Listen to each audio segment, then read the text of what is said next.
जगत गुरुतम सेवा समिति का थैंक्स। ये समग्र कायाकल्प केंद्र में 4 दिन का कैंप अटेंड किया और उसको अटेंड करने के बाद बहुत सी नई चीज़ें प्राप्त हुई, जबकि मैं पहले भी नेचुरोपैथी कैंप्स में गई हुई हूँ। ऐसा नहीं था कि ये मेरा पहला कैंप है, लेकिन उसके बाद यहाँ पर जो फ़र्क लगा, जो चीज़ें लगी, एक तो अध्यात्म और हेल्थ, नेचुरोपैथ दोनों का संगम। अध्यात्म को भी उतनी इम्पोर्टेंस, हमारे शास्त्रों में क्या-क्या इम्पोर्टेंट चीज़ें हैं जो आजकल हम लोगों को पता ही नहीं है, वो सब भी बताई गई। और फिर उनको रिलेट करके हेल्थ के साथ हम कैसे यूज़ करें और कैसे नेचुरोपैथ को करें, यूज़ करें और उस अपनी हेल्थ को ठीक करें। ये चीज़ जो मिक्स करके बताई गई है, ये कहीं नहीं मिली मुझे, ये यहीं पर ही मिली। और जो, क्योंकि मैं खुद अध्यात्म से जुड़ी हुई हूँ, सत्संग से जुड़ी हुई हूँ, तो मैं जानती हूँ कि उसकी कितनी इम्पोर्टेंस है। एक मन का की हेल्थ है, एक तन की हेल्थ है। मन की हेल्थ अध्यात्म से ही सही होती है। जितने भी हमारे विकार हैं जो जीव लेकर पैदा होता है, वो सब अध्यात्म से ही जाते हैं, अध्यात्म से ही दूर होते हैं। और अगर वो दूर हो गए तो हमारा मन प्रसन्न है, तो हेल्थ भी अच्छी हो जाती है, धीरे-धीरे हेल्थ भी अच्छी होती है। फिज़िकल हेल्थ की जहाँ तक बात है और नेचुरोपैथ की जहाँ तक बात है, डॉक्टर ओझा ने भी जो बोला, मैं पूर्ण तरह से सहमत हूँ कि नेचुरोपैथ जननी है सारे पैथी की। और एलोपैथ को हमारे यहाँ ये माना जाता है कि वो बेस्ट पैथी है। हम सब उसी में ही जाते हैं, कुछ भी रोग होता है। और मैंने ऐसे लोग भी देखे हैं जो दूसरी किसी पैथी की बात ही नहीं करना चाहते। अगर उनको आयुर्वेद बोलो या कोई और बोलो, तो वो कहते हैं नहीं, वो प्रूव्ड नहीं है, एलोपैथी प्रूव्ड है। बाकी पैथीज प्रूव्ड नहीं है, इसलिए हम उसको नहीं मानेंगे। और वो सिम्पटम्स पे, अच्छा मानते क्यों हैं? क्योंकि सिम्पटम्स पे एकदम से असर होता है। हम जो परेशान होते हैं अपने सिम्पटम से, तो कोई भी एलोपैथिक मेडिसिन ली, उस वक्त रिलीफ मिल गया, हमें बड़ा अच्छा लगता है, हमें लगता है कि हमें रिलीफ मिल गया, इंस्टेंट रिलीफ मिलता है। लेकिन यहाँ ये ज्ञान हुआ कि वो तीव्र रोग दब गया। ये यहाँ पता चला कि वो रोग खत्म नहीं हुआ।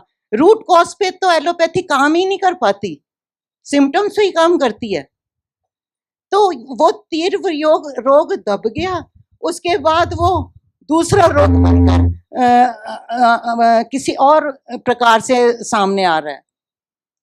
तो ये जो आज बातें सामने आई हैं, और डॉक्टर ओझा ने जो कहा कि एलोपैथी में एमबीबीएस कोर्स में इसका एक वो होना चाहिए, कोई एक डॉक्टर वहाँ पर नियुक्त हो और वो उसका एक पार्ट हो, मैं पूर्ण तरह से सहमत हूँ और मुझे बहुत अच्छा ये लगा।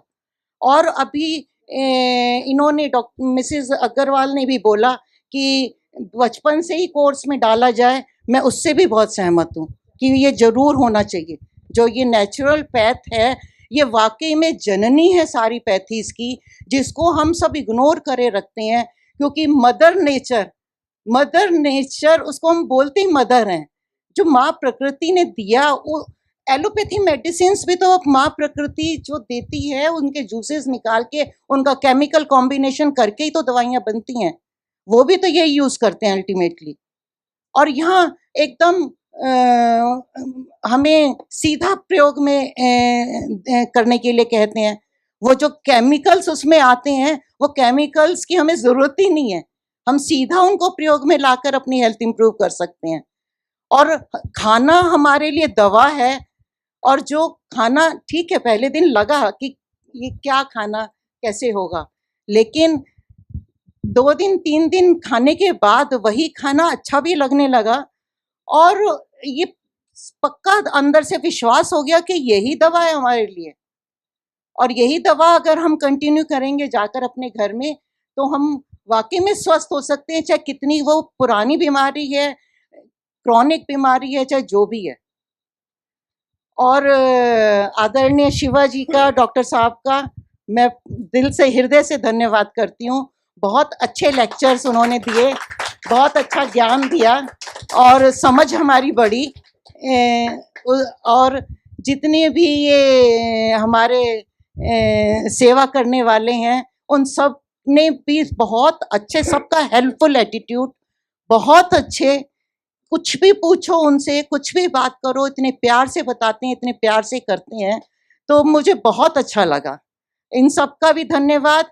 और एक बात और मंच पे अभी बोली थी उन्होंने कि इस क्षेत्र का डेवलपमेंट भी हो रहा है, ये भी पक्की बात है। अगर ये केंद्र बढ़ता है तो इस क्षेत्र का भी डेवलपमेंट है, लोकल लोगों को रोजगार मिल रहा है, बाहर के टूरिस्ट आएंगे और बढ़ेगा, तो उस हिसाब से भी बहुत अच्छा है। थैंक यू, आप सबका धन्यवाद।